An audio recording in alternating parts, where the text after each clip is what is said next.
If you're into reincarnation, this is the book that I highly suggest everyone reads. This book gets pretty deep because the teachings were from the ancient deity Ra himself. The information in this book was gathered by 3 channelers. They were able to channel Ra, whose teachings came from the 6th density, and I'm explaining more about that in a second. Ra spoke through the trance body of Carla Ruckart. The channeler Don Elkins questioned Ra, while Jim McCarthy wrote everything down, and this is what Ra had to say.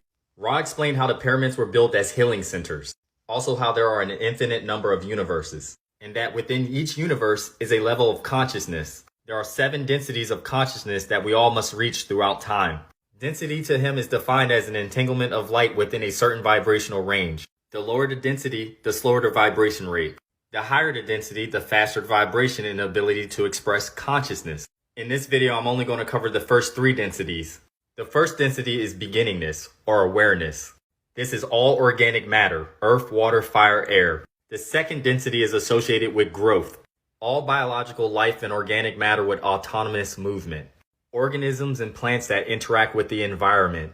And now we have our third density, which is self-awareness. This is where us as a humanity are currently at right now. Ra describes this as the shortest and most intense density, because this is the veil of forgetting, where we forget our past lives. Our souls are only here for a 3D human experience. Your 3D form has no idea that you're even on a journey.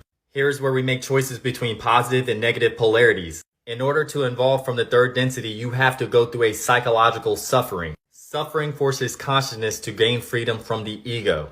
Ego is the reason why we have things on this planet like murder, war.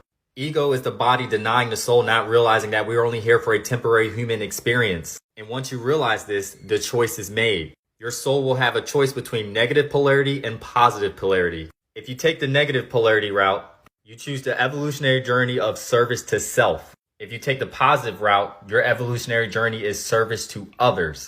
After this, you move on to the 4th density. Yeshua and many other ascended masters function from here and try to pass their teachings before they moved on to 5th density. And I'm going to cover the 4th through 7th density in another video because this video is already too long and it gets pretty deep.